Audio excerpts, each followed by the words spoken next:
You are very welcome to Gnosis Wala, and we are going to start algae from class 11th NCERT chapter 3rd Plant Kingdom. So without any delay, let's get started. तो इस chapter को समझने के लिए हमें सबसे पहले कुछ समझना होगा कि इसके अंदर जो क्लासिफिकेशन करी गई है वो आखिर करी किस तरीके से गई है। तो उसको देखते हैं, आइए। सबसे पहले एक बंदा आया था जिसका नाम था लिनियस। इन्होंने कहा कि हम जो प्लांट्स को या एंजियोस्पर्म को जिनको भी क्लासिफाई करेंगे, इनको एक सिस्टम से करेंगे और उस सिस्टम में देखा जाएगा उनके ग्रोथ मॉर्फोलॉजिकल स्ट्रक्चर्स को, यानी वो दिखने में कैसे होते हैं, उनका कलर क्या है, उनकी कितनी क्या शेप है उनकी लीव्स का, वो कितने नंबर में है, और वो कितने हाइट पर होते हैं और किस जगह पर पाए जाते हैं, उनका हैबिटेट। ये सबसे शुरुआत के सिस्टम में से एक था और ये ज़्यादातर बेस्ड था वेजिटेटिव कैरेक्टर्स पर। जैसा कि अभी मैंने आपको बताया, एक बहुत बड़ी प्रॉब्लम सामने आई कि इसने क्लोजली रिलेटेड स्पीशीज को अलग अलग कर दिया। It separated closely related species जैसे कि ब्रिंजल एंड पोटैटो। पोटैटो जो होता है वो ज़मीन के अंदर उगता है और ब्रिंजल ज़मीन के बाहर उगता है, लेकिन ये दोनों एक ही फैमिली सोलेनेसी फैमिली को बिलोंग करते हैं। इसके बाद एक बहुत बड़ी जो प्रॉब्लम या कहूँ गलती इस सिस्टम ने करी, वो ये करी कि इसने वेजिटेटिव और सेक्सुअल कैरेक्टर्स को इक्वल वेटेज दी। जहाँ तक वेजिटेटिव कैरेक्टर्स की बात है, वो इन्वायरमेंटल डिपेंडेंट होते हैं, यानी इन्वायरमेंट के बदलाव से वो बदल जाते हैं, कभी रुक जाते हैं या कभी होते हैं। लेकिन सेक्सुअल कैरेक्टर्स ऑल टाइम हमेशा काम करते हैं। ये भी एक बहुत बड़ी गलती इनसे हो गई। यही रीज़न था कि इस सिस्टम को आर्टिफिशियल सिस्टम ऑफ क्लासिफिकेशन कहा जाता था, कि ये सिस्टम जो है ये आर्टिफिशियल सिस्टम ऑफ क्लासिफिकेशन है, यानी कि इंसान द्वारा निर्मित है। इसके बाद दो साइंटिस्ट की एंट्री होती है जिनका नाम था जॉर्ज बेंथम और जोसेफ डेल्टन हुकर। इन्होंने क्या कहा कि हम किसी भी ऑर्गेनिज्म को उसके नेचुरल क्लासिफिकेशन सिस्टम से ही क्लासिफाई करेंगे। अब ये नेचुरल क्लासिफिकेशन सिस्टम क्या है, ये बेस्ड होता है नेचुरल एफिनिटीज पर। नेचुरल एफिनिटीज जैसे कि एक्सटर्नल फीचर्स तो जरूर ही जरूर, जैसे मॉर्फोलॉजिकल वो कैसे हैं और किस जगह पर पाए जाते हैं, हैबिटेट वगैरह। लेकिन इंटरनल फीचर्स भी, जैसे कि अल्ट्रा स्ट्रक्चर। अल्ट्रा स्ट्रक्चर जिनको नहीं पता और एनाटॉमी अगर कोई कंफ्यूज हो रहा हो तो मैं बता देता हूँ कि अल्ट्रा स्ट्रक्चर बोलते हैं कि सेल किस तरीके से बना है। एक पर्टिकुलर सेल, उसका स्ट्रक्चर कैसा है, कि उसकी सेल वॉल कितनी मोटी है या उसके अंदर सेल वॉल है या नहीं, उसका वैक्यूल कैसा है, कितने माइटोकॉन्ड्रिया पाए जाते हैं, ये सारी चीज़ें। और एनाटॉमी, एक पूरे ऑर्गेनिज्म के अंदर कितने टिश्यूज और किस तरीके के सेल होते हैं, उसको एनाटॉमी बोलते हैं। तो इन दोनों के अंदर फर्क होता है। और एम्ब्रियोलॉजी, एम्ब्रियोलॉजी का मतलब होता है कि वो जो ऑर्गेनिज्म है वो अपने एम्ब्रियोनिक स्टेज में, यानी कि जब वो डेवलप कर रहा होता है तो वो किस तरीके से डेवलप करता है और उसका शेप क्या होता है। और फाइटोकेमिस्ट्री, फाइटोकेमिस्ट्री में आप देखिए, फाइटो का मतलब होता है फोटोसिंथेसिस, यानी कि फाइटोकेमिस्ट्री उस केमिस्ट्री को बोलते हैं जो फोटोसिंथेसिस करने वाले ऑर्गेनिज्म जो होते हैं, यानी ऑटोटाइप। तो फोटोसिंथेसिस कौन करते हैं, प्लांट्स ही करते हैं। तो फाइटोकेमिस्ट्री यानी प्लांट्स के अंदर जो केमिकल कंपाउंड्स पाए जाते हैं या वो किस तरीके से मेटाबॉलिक रिएक्शंस करते हैं, उसको पढ़ने को फाइटोकेमिस्ट्री कहा जाता है। तो ये इन्होंने कुछ टर्म्स सामने रखे थे जिसके बेसिस पर आगे फिर प्लांट्स को क्लासिफाई किया गया और इसे नेचुरल सिस्टम ऑफ क्लासिफिकेशन कहा गया, जो कि बेस्ड था नेचुरल एफिनिटीज पर। तो आइए चलिए देखते हैं हमने अब तक क्या क्या पढ़ लिया है। ये देखिए, यहाँ पे इन्होंने बताया है कि काफी सारे मेंबर जैसे फंगी और मोनेरा प्रोटिस्टा, यानी जिनके ऊपर सेल वॉल हुआ करती थी, उनको निकाल दिया गया है प्लांट किंगडम से। अर्लियर क्लासिफिकेशन ने इनको इसके अंदर रख रखा था, एक सेम किंगडम के अंदर। यानी कि जो मैंने अभी आपको बताया, लिनेस ने जो क्लासिफिकेशन सिस्टम दिया था, इसे आर्टिफिशियल सिस्टम ऑफ क्लासिफिकेशन बोलते थे, यहाँ पे है। इसकी वजह से फंगी और बाकी सारे ऑर्गेनिजम्स, मोनेरा और प्रोटेस्टा, जिनके पास सेल वॉल हुआ करती थी, उन्हें प्लांट किंगडम के अंदर ही रखा जाता था। लेकिन अब ये बात बिल्कुल गलत है, जैसा कि आप लोग इसे प्रीवियस चैप्टर में पढ़ चुके होंगे। ज- और एक बात और, ब्लू ग्रीन एल्गे जिसको हम बोलते हैं, असल में वो अब एल्गे है ही नहीं, क्योंकि एल्गे जो है वो प्लांट किंगडम के अंदर आता है। और ब्लू ग्रीन एल्गे असल में एक बैक्टीरिया होता है जिसको साइनोबैक्टीरिया बोलते हैं। तो उसका कॉमन नेम अभी ब्लू ग्रीन एल्गे है, लेकिन वो असल में एल्गे नहीं होती। इस बात को ध्यान में रखिएगा, इसके ऊपर क्वेश्चन आते हैं। देखिए, यहाँ पे भी बताया इन्होंने कि इन्होंने इक्वल वेटेज दी थी वेजिटेटिव और सेक्सुअल कैरेक्टरिस्टिक को, और ये चीज़ बिल्कुल भी एक्सेप्टेबल नहीं होती है, क्योंकि vegetative characters are more easily affected by environment, यानी कि ये एनवायरनमेंट से बहुत जल्दी से अफेक्ट हो जाते हैं, और उसके बाद नेचुरल क्लासिफिकेशन सिस्टम को डेवलप किया गया इसी प्रॉब्लम को देखते हुए। और अब हम नीचे आते हैं तो देखते हैं, देखिए यहाँ पे जॉर्ज बेंथम और जोसेफ डल्टन होगा, इन्होंने दिया था ये external features, internal features, ultra structure anatomy, embryology और फाइटोकेमिस्ट्री। इन सब का मतलब मैं आपको बता ही चुका हूँ। उसके बाद ये रहा जिसकी मैं बात कर रहा था, फाइलोजेनेटिक क्लासिफिकेशन सिस्टम, यानी कि फाइलोजेनिक का हमने मतलब समझ ही लिया है। फाइलोजेनेटिक क्लासिफिकेशन सिस्टम उस सिस्टम को कहा जाता है कि जिसके अंदर ये सारी चीजें पता करी जाती हैं कि कोई भी ऑर्गेनिज्म किस स्पीशीज से, यानी कोई भी स्पीशीज की दूसरी स्पीशीज से कितनी रिलेटेड है, और इसलिए इसीलिए उसको फिर एक प्रोसेस होता है जिसको टैक्सोनॉमी बोलते हैं, ठीक है। उसके द्वारा इनको क्लासिफाई किया जाता है और फिर एक ऑर्डर में रखा जाता है। आइए इसको और आगे समझते हैं जरा ध्यान से। ये देखिए टैक्सोनॉमी, ये देखिए टैक्सोनॉमी का मतलब होता है एक साइंटिफिक वे किसी भी चीज को उसके ग्रुप में अरेंज करने की, यानी कि कोई भी ऑर्गेनिज्म को एक हिरेरिकल ऑर्डर में, हिरेरिकल ऑर्डर का मतलब होता है उसको क्लास वाइज, यानी कि कोई बड़ी चीज ऊपर, उससे छोटी चीज नीचे, उससे छोटी चीज नीचे, और भी ज्यादा अगर महीन यानी कि बारीक जो कहते हैं क्लासिफिकेशन है तो वो सबसे नीचे, इस तरीके से रखने को हिरेरिकल क्लासिफिकेशन में बोला जाता है। और टेक्सोनॉमी उसी चीज को फॉलो करती है, और ये एक साइंटिफिक वे है किसी भी चीज को उसके ग्रुप में अरेंज करने की। उसके बाद आजकल जो टैक्सोनॉमी यूज करी जाती है वो तीन टाइप की होती है मेनली, इनको हम पढ़ लेते हैं। एक होता है न्यूमेरिकल टैक्सोनॉमी, ये एक मेथड है classifying organism, a method of classifying organism with the help of numerical methods. Numerical method का मतलब किसी भी अ, जो उसकी प्रॉपर्टीज है या उसका कैरेक्टरिस्टिक है उसको एक वैल्यू दे दी जाती है, और फिर उन सारी वैल्यूज को एक साथ इवेलुएट किया जाता है कि कोई भी, और उसके बेसिस पर उसको क्लासिफाई किया जाता है कि इसको कहाँ पे रखना चाहिए। वैसे तो काफ़ी ज़्यादा इसका जो प्रोसेस है और वो बहुत ज़्यादा कॉम्प्लेक्स है, इसलिए इसके बारे में हम ज़्यादा नहीं समझेंगे। आप बस इतना याद रखिए कि न्यूमेरिकल टैक्सोनॉमी जो होती है इसके नंबर से तो न्यूमेरिकल मेथड का यूज़ करती है, और एग्जाम में बस इतना ही आएगा, अगर आया तो वैसे भी काफ़ी कम क्वेश्चन आते हैं इसके ऊपर। अब आती है कीमो टैक्सोनॉमी।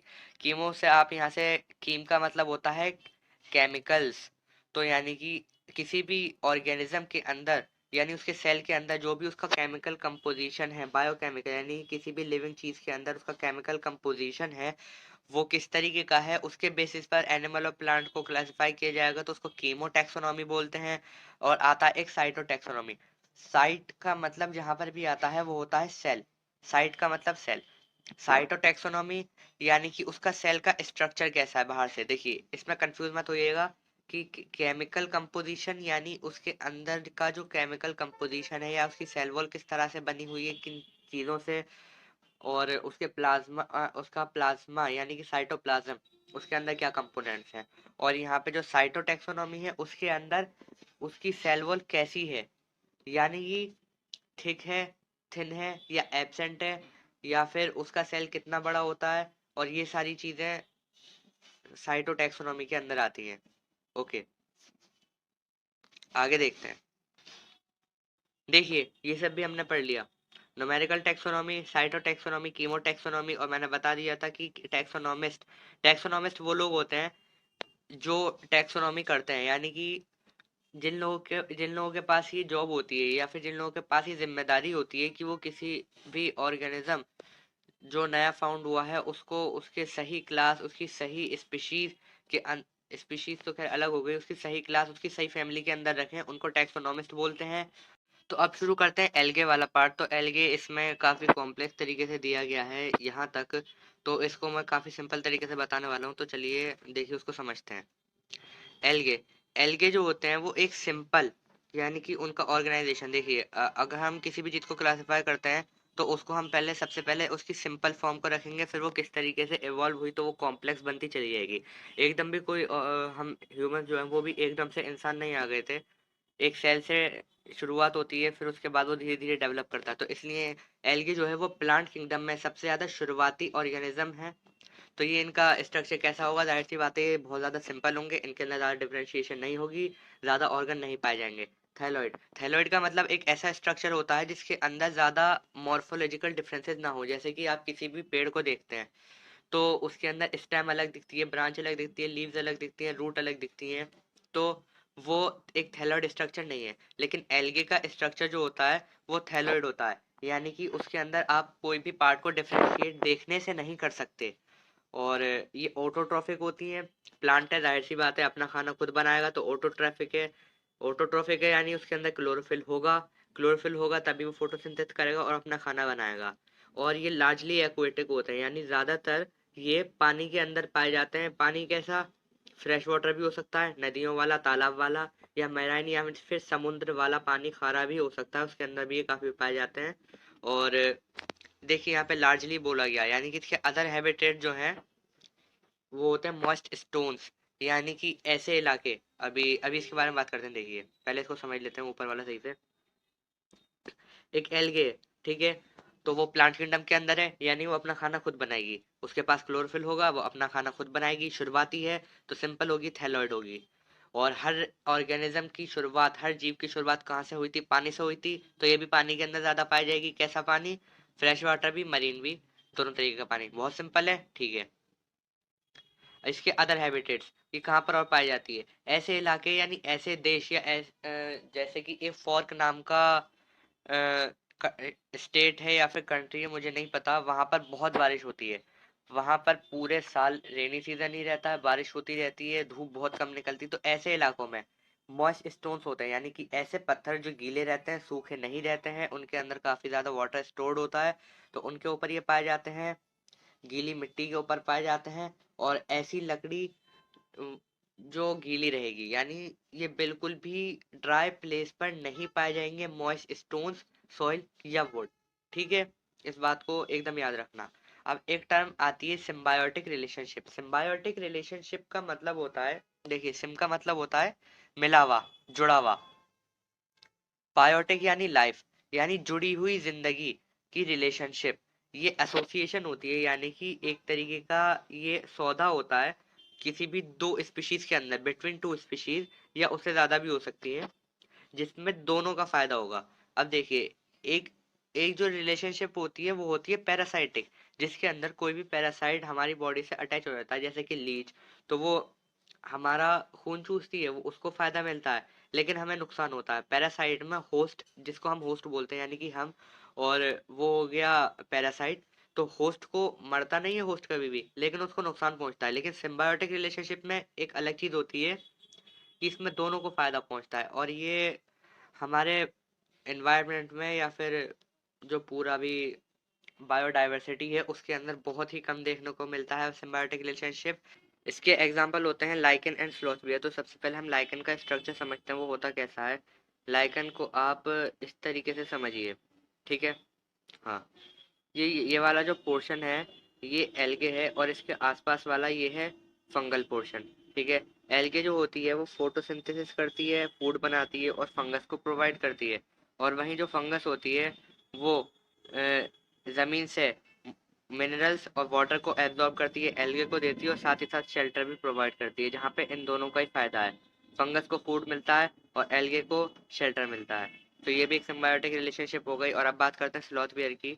स्लॉथ बियर कोई भालू नहीं होता, बल्कि एक छोटा सा क्यूट सा एनिमल होता है, जो कि ज़्यादातर पेड़ों पे देखा जाता है। ये भी स्नेल की तरह, इसकी मूवमेंट बहुत ज़्यादा स्लो होती है, जिसकी वजह से इसके ऊपर एल्गे ग्रो कर जाती है।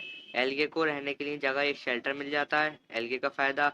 और स्लॉथ बियर ऊपर से ग्रीन ग्रीन दिखने लगता है, तो इसके जो प्रेडेटर्स होते हैं वो समझते हैं कि कोई अ, पत्ती वगैरह है या घास है, जिसकी वजह से वो इस पर अटैक नहीं करते, जहाँ पर स्लॉथ बियर का भी फायदा होता है। तो ये दोनों एग्जाम्पल थे सिम्बायोटिक रिलेशनशिप के। ये वाला पार्ट हो गया, ठीक है। ये कैल्प्स, इसके बारे में हम आगे पढ़ेंगे। अब हम देखते हैं कि इसके अंदर जो रिप्रोडक्शन होता है वो किस तरीके से होता है, वेजिटेटिव भी, एसेक्सुअल भी और सेक्सुअल भी। तो चलिए देखते हैं। वेजिटेटिव रिप्रोडक्शन इसकी कैसे होता है, ये एल्गे के अंदर फ्रेगमेंटेशन से होता है। हर एक फ्रेगमेंट जो होता है वो डेवलप करता है एक न्यू थैलस के अंदर। थैलस हमें पता है क्या होता है, अब देखते हैं।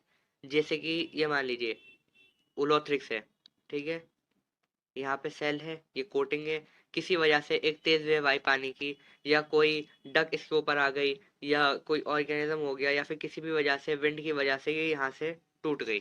ठीक है, अब इसके टूटने के बाद ये दो अलग अलग हिस्सों में हो जाएगी। लेकिन जैसे कि मैंने बोला, ये पूरा एक ऑर्गेनिज्म नहीं है, कटने के बाद ये इतनी आसानी से नहीं मरेगा, इसके सेल एक आध खत्म हो सकता है बीच में से, लेकिन ये बाकी के बच जाएंगे, और ये फिर इधर से भी दोनों साइड से दोबारा ग्रो करने लगेंगे, और ये दो अलग फिलामेंटस एल्गे बन जाएंगे, दो अलग यूलोथ्रिक्स बन जाएंगे। ये होता है इसके अंदर वेजिटेटिव रिप्रोडक्शन। अब आते हैं सेक्सुअल के ऊपर। It is formed. It is by formation of spore. Most common spore is zoospore, which is flagellated and on fertilization produce new plants. अब इसको देखते हैं। सेक्सुअल रिप्रोडक्शन के अंदर स्पोर्स बनते हैं। स्पोर हम जानते हैं कैसे होता है। जैसे अगर कोई ऑर्गेनिज्म है वो 2n है, तो उसके अंदर कोई स्पोरो स्पोरेंजियम होगा, उसके अंदर सेल डिवीजन होगा, माइटोसिस से स्पोर्स बनेंगे, वो भी 2n ही होंगे। ठीक है, फिर वो स्पोर रिलीज होंगे स्पोरेंजियम से, और फिर वो कहीं पर जाकर रहेंगे।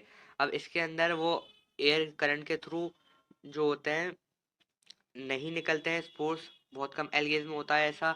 सबसे ज्यादा कॉमन होता है जू स्पोर। जू स्पोर जो होता है बाय फ्लैजिलेटेड होता है, यानी इसके पास ये स्पोर है, इसके पास एक फ्लैजिला होता है। ठीक है, ये पानी के अंदर रिलीज होते हैं, और ये निकल जाते हैं वहां से, और उसके बाद इनके अंदर फर्टिलाइजेशन होता है और नए प्लांट्स बन जाते हैं। ठीक है, बहुत सिंपल है। और उसके बाद होता है सेक्सुअल रिप्रोडक्शन। सेक्सुअल रिप्रोडक्शन हमें पता है क्या होता है। कोई भी दो गैमेट्स होते हैं, जैसे कि एक ऑर्गेनिज्म 2n है, उसने दो गैमेट बनाए, एक मेल n, एक दूसरा फीमेल वो भी n। इन दोनों का फ्यूजन होगा, उसमें फर्टिलाइजेशन होगा, एक जाइगोट बनेगा वो 2n होगा, फिर उससे एम्ब्रियो बनेगा, और सेक्सुअल रिप्रोडक्शन हो जाएगा। ये तीन टाइप के होते हैं एल्गे के अंदर, उसको अभी हम देखते हैं आगे। उन तीन टाइप में से एक है आइसोगैमस। आइसोगैमस में क्या होता है, जो दोनों स्पोर मतलब जो दोनों गैमेट्स होते हैं, मेल भी फीमेल भी, वो सेम साइज के होते हैं। आइसो का मतलब सेम, दोनों सेम साइज के होंगे। वो फ्लैजिलेटेड भी हो सकते हैं, नॉन फ्लैजिलेटेड भी हो सकते हैं, यानी उनके पास फ्लैजिला हो भी सकता है और फ्लैजिला नहीं भी हो सकता है, लेकिन दोनों सेम साइज के होंगे। उसको आइसोगैमस बोलते हैं। एक होता है एनाइसोगैमस, यानी आइसोगैमस का उल्टा। इसके अंदर दो गैमेट्स के बीच में फ्यूजन होगा, लेकिन वो डिसिमिलर इन साइज होंगे। वो भी फ्लैजिलेटेड भी हो सकते हैं और नॉन फ्लैजिलेटेड भी हो सकते हैं। ठीक है, लेकिन उनका साइज अलग अलग होगा दोनों का। अब इसमें एक होता है ऊगैमस। ऊगैमस जो है वो आगे आने वाले जितने भी टाइप का होगा, मतलब जैसे ह्यूमंस में भी जो फर्टिलाइजेशन देखने के लिए मिलता है वो ऊगैमस ही होता है। ठीक है, तो ये एक क्या कहते हैं इसको इसको हम एक डेवलप्ड फॉर्म कह सकते हैं सेक्सुअल रिप्रोडक्शन की। ऊगैमेट्स में जो मेल गैमेट होता है वो छोटा होता है, फीमेल गैमेट बड़ा होता है। मेल गैमेट के पास फ्लैजिला होता है, वो वाटर में रिलीज होता है, वो तैरता हुआ आता है। फीमेल गैमेट के पास फर्टिलाइजेशन हो जाता है। ठीक है, one large non motile female gamete and one small motile male gamete. ठीक है, अब इसके अंदर एक एक्सेप्शन आता है। एक्सेप्शन होता है रेडोफाइट से। रेडोफाइट से बोलते हैं रेड एल्गे को। ठीक है, इसके अंदर एक्सेप्शन क्या होता है, ऊ गैमेट्स का एक्सेप्शन होता है कि इसके अंदर जो मेल गैमेट होता है वो भी नॉन मोटाइल होता है। सॉरी, मेल गैमेट जो होता है वो भी नॉन मोटाइल होता है, यानी उसके पास फ्लैजिला नहीं होता। तो वो आएगा कैसे, ये पानी के अंदर होते हैं, वो एयर करंट सॉरी वो वाटर करंट के थ्रू यहाँ तक पहुंच जाता है। पानी के अंदर होते हैं, वाटर करंट के थ्रू यहाँ तक पहुंचता है। क्या क्या पढ़ लिया हमने, पढ़ लिया एल्गे क्लोरोफिल होते हैं, उसकी डेफिनेशन देख ली। क्लोरोफिल बियरिंग होते हैं, सिंपल थैलर्ड ऑटोट्रोफिक लाइटली एक्वेटिक होते हैं। उसके अंदर एसोसिएशन देख ली लाइकेन और स्लॉथ बियर की। उसके हैबिटेट देख लिया, moist on soil and would, ये भी हो गया। उसकी फॉर्म देख ली कि वो कॉलोनियल होती है, फिलामेंटस भी होती है। कॉलोनियल किस में होती है, वोल्वॉक्स में फिलामेंटस, उलोथ्रिको स्पायरोगाइरा में होती है। कैप्स का भी इसके अंदर दिया गया, ये मैसिव प्लांट बॉडीज बनाता है। कैप जो होती है वो ब्राउन एल्गी होती है। ठीक है, ये 100 मीटर तक की लेंथ तक पहुंच जाता है। ठीक है, तो इसको भी एक काफी इंपॉर्टेंट एग्जांपल है कैल्प। इसके बाद हमने इनके अंदर का रिप्रोडक्शन देखा। वेजिटेटिव होता है, एसेक्सुअल होता है, सेक्सुअल होता है। वेजिटेटिव कैसे होता है? फ्रेगमेंटेशन के जरिए होता है।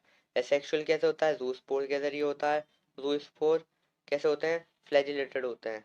ठीक है। सेक्सुअल मेथड किसके अंदर क्या होते हैं? Isogamous, anisogamous and oogamous. Isogamous कैसा होता है?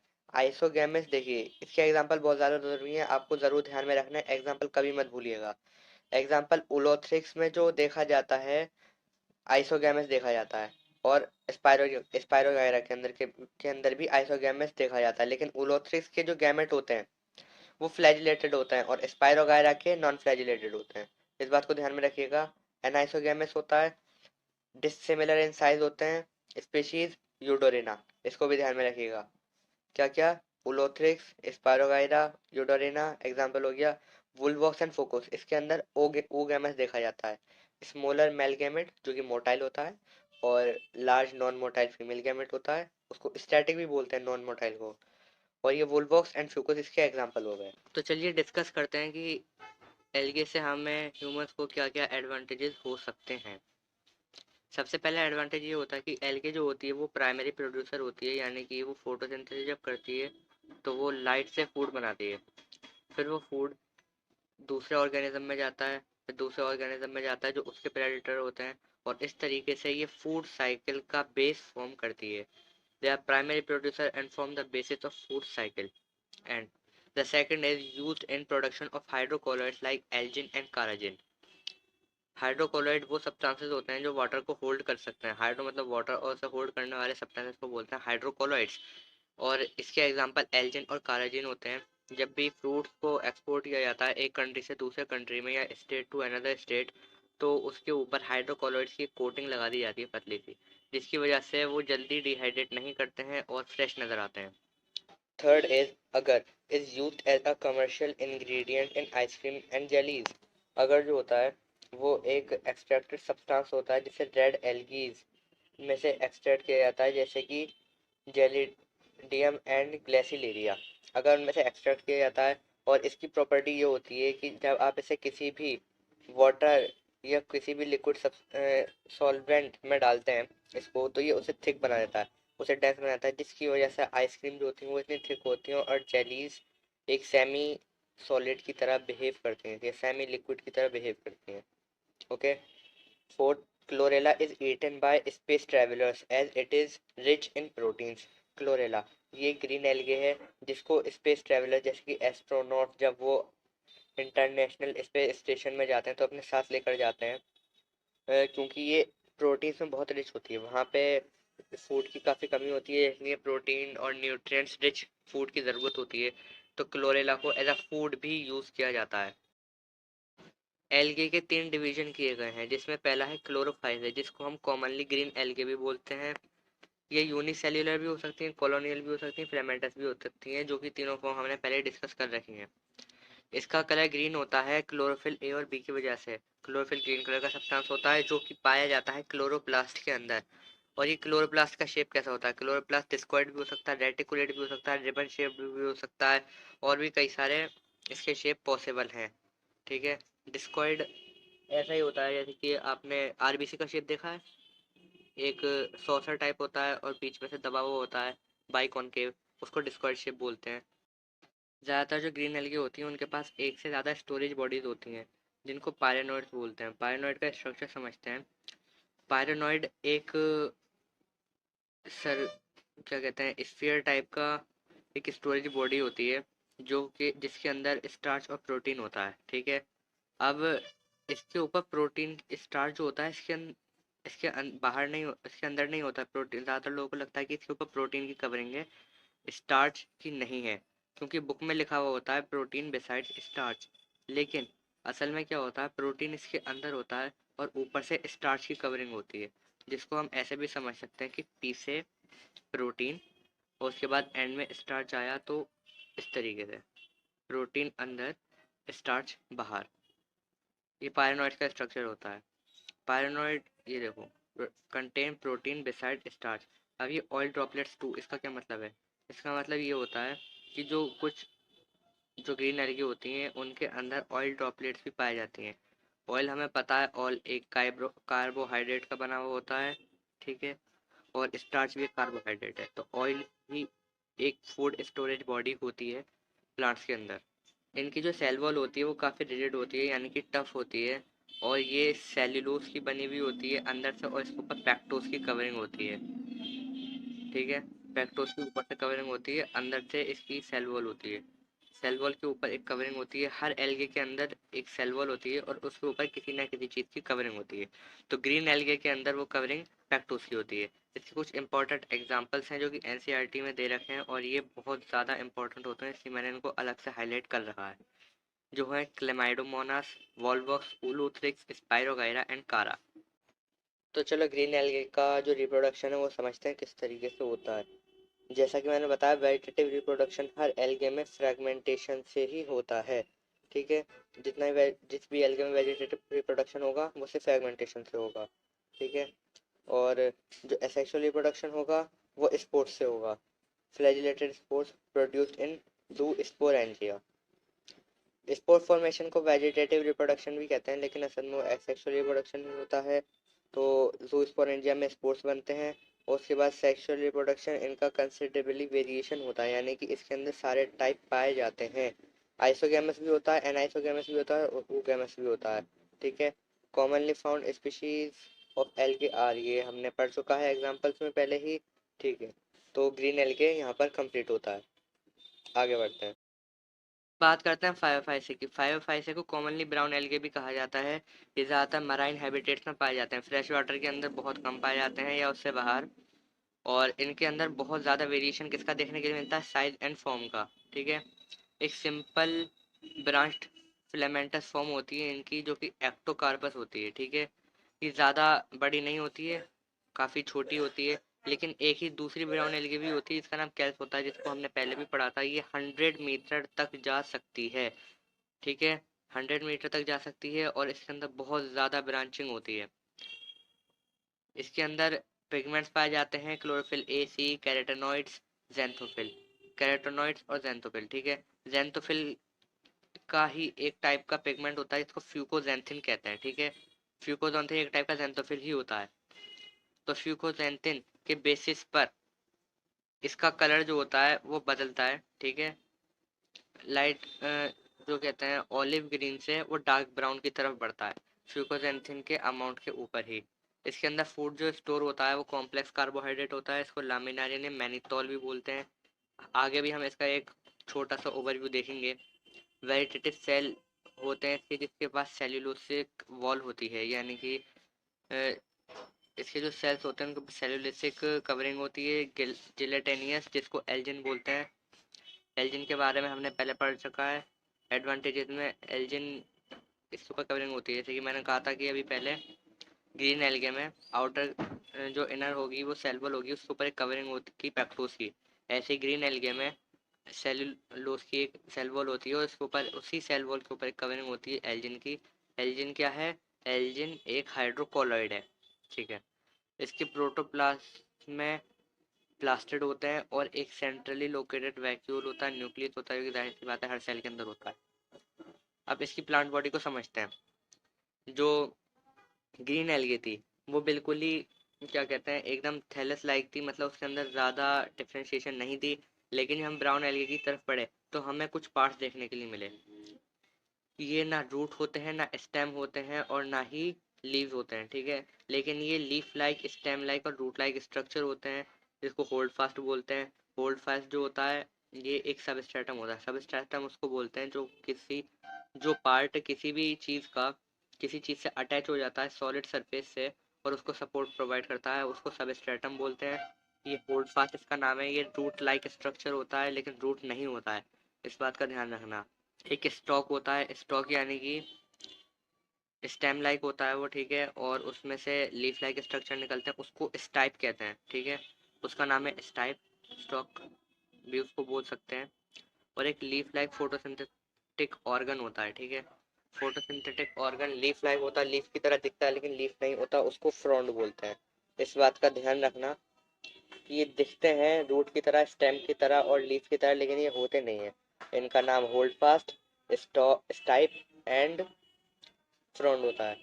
ओके, इसके बाद हम आगे बढ़ते हैं। इसके अंदर जो रिप्रोडक्शन देखने के लिए मिलता है वो फ्रेगमेंटेशन, वेजिटेटिव रिप्रोडक्शन होता है, एसेक्सुअल रिप्रोडक्शन होता है, बाइफ्लैजिलेटेड जू स्पोर्स। ठीक है, ये वाले जू स्पोर्स बाइफ्लैजिलेटेड होते हैं, दो फ्लैजिला होते हैं उसके अंदर।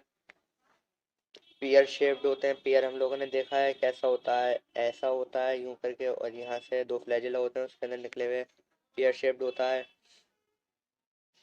और two unequal laterally attached flagella होते हैं, यानी कि जो फ्लैजिला होते हैं अनइक्वल होते हैं, एक लंबा एक छोटा, लैटरली होते हैं। जो जू स्पोर्स होते हैं उनमें यहाँ पर होता है फ्लैजिला ऊपर की साइड, लेकिन इसमें यहाँ पर नहीं होता है, इसमें साइड में होता है। तो लैटरली अटैच्ड फ्लैजिला होते हैं इसके अंदर, ये टेबल में भी आएगा, वहाँ से ज़्यादा आसानी से समझ में आ जाएगा। सेक्सुअल रिप्रोडक्शन इसके अंदर जो होता है वो आइसोगैमस भी होता है, एनाइसोगैमस भी होता है और oogamous भी होता है। थोड़ा फायोफाइसी के बारे में, जिसको ब्राउन एल्गे भी बोलते हैं, कॉमनली इसको ब्राउन एल्गे बोलते हैं। ग्रेट वेरिएशन इन साइज होती है। एक्टोकार्पस और कैल्प उसके एग्जांपल हैं। एक्टोकार्पस छोटा होता है, कैल्प बड़ा होता है।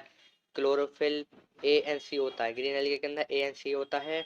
ब्राउन एल्गे के अंदर ए एन वो सॉरी ग्रीन एल्गे के अंदर ए एन बी होता है, ब्राउन के अंदर ए एन सी होता है और रेड के अंदर ए एन डी होता है।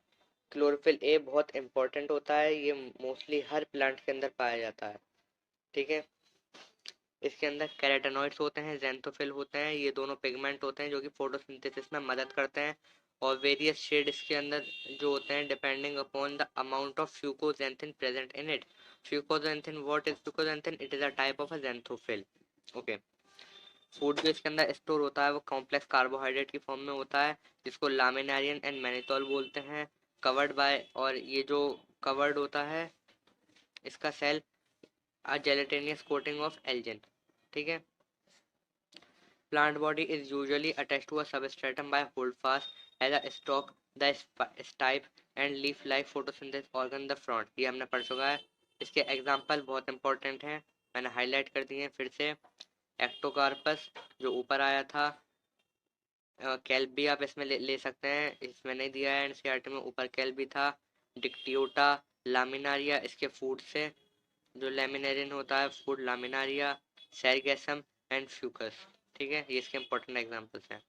अब बात करते हैं रेडिडोफाइसे की, जिसको ग्रीन एल्गे रेड एल्गे भी बोला जाता है कॉमनली, क्योंकि इसके अंदर एक पिगमेंट होता है जिसको आर फाइकोरेथिन बोलते हैं। ठीक है, सबसे पहले इसको जल्दी से कर लेते हैं complete.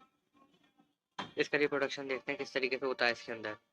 Red algae reproduce vegetatively by fragmentation, इसके अंदर फ्रेगमेंटेशन होता है। They reproduce asexually bye non motile spores. ठीक है, इसके जो स्पोर होते हैं उनमें फ्लैजिला नहीं होता। और जो ऊगैमस, मैंने आपको पहले ही बताया था, ऊगैमस टाइप का जो इसके अंदर रिप्रोडक्शन होता है उसमें छोटे वाले मेल गैमेट के पास फ्लैजिला नहीं होता, होता वो मूव नहीं करता, वो नॉन मोटाइल होता है, वाटर करंट के थ्रू जाता है। और उसके बाद इसके अंदर काफ़ी ज़्यादा कॉम्प्लेक्स पोस्ट फर्टिलाइजेशन स्टेप्स भी एग्जिस्ट करते हैं। तो आइए इसका ओवरव्यू देखते हैं। ये रहा रेट ऑफ पैसे का ओवरव्यू। इनको कॉमनली रेड एल्गे बोलते हैं। प्रीडोमिनेंस होता है एक पिगमेंट का जिसको आर फाइकोरेथिन भी बोलते हैं। R phycoerythrin, R for red, फाइकोरेथिन।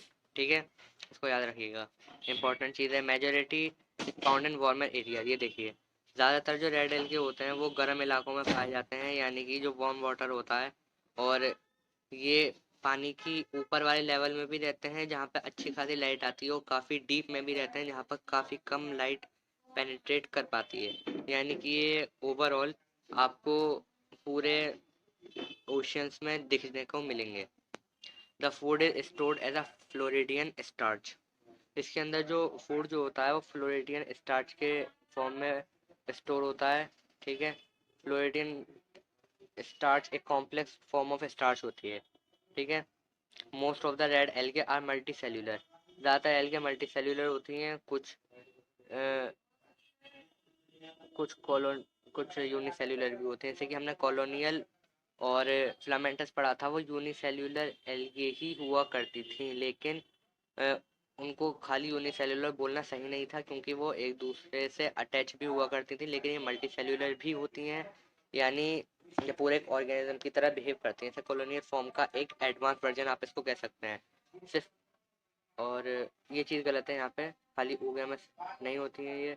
और एग्जाम्पल जो है इनका वो है Polysiphonia, porphyra, gracilaria and Gelidium. बहुत इंपॉर्टेंट है, ग्रेसिलेरिया जेलेडियम के बारे में हम पहले ही पढ़ चुके हैं, इनसे अगर एक्सट्रैक्ट होता है। और पॉलीसिफोनिया एंड पोरफायरा ये भी काफ़ी इंपॉर्टेंट एल्गेज हैं। तो अब बस एक लास्ट चीज़ बची है, ठीक है, जिस इस टेबल को देखने के बाद एल के पोर्शन पूरी तरीके से हमारा ख़त्म हो जाएगा। इसके अंदर जो क्लासेज जिसको अंदर इसको डिफ्रेंशिएट करा गया है वो है क्लोरोफाइस है, फाइरोफाइस है, रोडोफाइस है, कॉमन नेम इनका green algae, brown algae, red algae. ये सबको अब तक याद हो गया होगा, मैं जानता हूँ।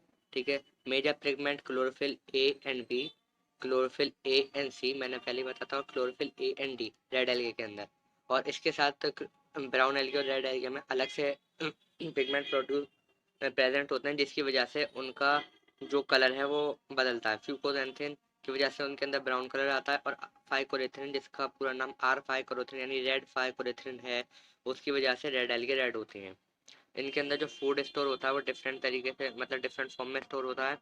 क्लोरोफाइसे में सिंपल स्टार्च फॉर्म में स्टोर होता है, वहीं फायरफाइसे ब्राउन एल्गे में मैनिटोल लैमिनेरियन के फॉर्म में स्टोर होता है, जो कि एक बात और बता दूं कि ये स्ट्रक्चरली अमाइलोपेक्टिन से बहुत ज़्यादा मिलते हैं दोनों, जो कि ह्यूमंस के अंदर पाया जाता है। और बाकी जो ये है रेड एल्गे यानी रेडोफाइसे, इसके अंदर फ्लोरिडियन स्टार्च जो कि स्टार्च का एक कॉम्प्लेक्स फॉर्म है।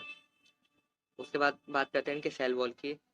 क्लोरोफाइसे जो होती है उसकी सेल वॉल सेलुलोज की बनी हुई होती है, और पैक्टोस भी होता है उसकी आउटर कवरिंग में, यहाँ पर नहीं लिखा हुआ है, पैक्टोस भी होता है। फाइरोफाइसे के अंदर सेलुलोज के साथ एल्जिन होता है। रेडोफाइसे में cellulose, pectin and polysulphate esters. Polysulphate esters यानी कि क्या, काराजीन जैसे ही सब्सटेंस को पॉलीसल्फेट ईस्टर्स बोलते हैं। ठीक है, ज़्यादा फिक्र करने की ज़रूरत नहीं है। और इसके बाद इनके अंदर जो स्पोर्स रिलीज होते हैं उसके फ्लैजिला को देखते हैं यहाँ पे। जो क्लोरोफाइसे के स्पोर रिलीज होते हैं उसमें 2 से लेके 8 फ्लैजिला होते हैं, और वो एपिकल होते हैं, ठीक है, यानी ऊपर की साइड होते हैं। ग्रीन एल्गे में लेटरली 2 होते हैं और अनइक्वल होते हैं। ग्रीन एल्गे में दोनों बराबर होते हैं, और वहीं रेड एल्गे में एक भी फ्लैजिला नहीं होता, वो नॉन मोटाइल होते हैं उसके स्पोर्स।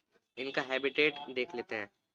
सब वाटर में पाए जाते हैं, फ्रेश वाटर में सब होते हैं, लेकिन जो रेड एल्गे है वो फ्रेश वाटर में काफ़ी कम पाई जाती है। ठीक है, ग्रीन एल्गे ब्रैकिश वाटर और सॉल्ट वाटर। ब्रैकिश वाटर उस पानी को कहते हैं जो अभी रिवर से होता हुआ आ रहा है फ्रेश वाटर, और यहाँ पे ओशियन का या सी का सॉल्टी वाटर है, और फिर जब वो यहाँ पर मिलता है तो वहाँ पे जो वाटर बॉडी फॉर्म होती है उसको ब्रैकिश वाटर बोलते हैं। ठीक है, फाइवफाइस एंड रेडोफाइसे फ्रेश वाटर में काफ़ी कम पाए जाते हैं, ब्रैकिश वाटर में पाए जाते हैं तीनों बराबर, और जो रेड एल्गे है वो सबसे ज़्यादा सॉल्ट वाटर में पाई जाती है। और इसी के साथ हमारा एल्गे पोर्शन ख़त्म हो गया है। Thank you for watching. अरे रुको रुको, अब यहाँ तक आ गया तो पूरा देख के ही जाना, ठीक है। अगर आपको 11 बायो की किसी भी टॉपिक के ऊपर कोई भी वीडियो बनवानी है तो आप मुझे इंस्टा पर डीएम कर सकते हो, मैं जैसे लाने की कोशिश करूँगा। पीछे बैकग्राउंड वॉइस भी बहुत आ रही है, मैं रोड साइड रहता हूँ, उसको कुछ नहीं किया जा सकता, ठीक है, उसे इग्नोर करो। और मैं एक नया यूट्यूबर हूँ, तो प्लीज़ मेरी वीडियो को लाइक करिए, सब्सक्राइब करिए मेरे चैनल को, और उसे शेयर करिए। अगर आपका कोई भी फ्रेंड उसे बायो समझने में कोई दिक्कत आती है, आप उसे मेरी वीडियो सजेस्ट कर सकते हैं, और उसे देखिएगा, उसके भी मार्क्स अच्छे आने शुरू हो जाएंगे। And thank you.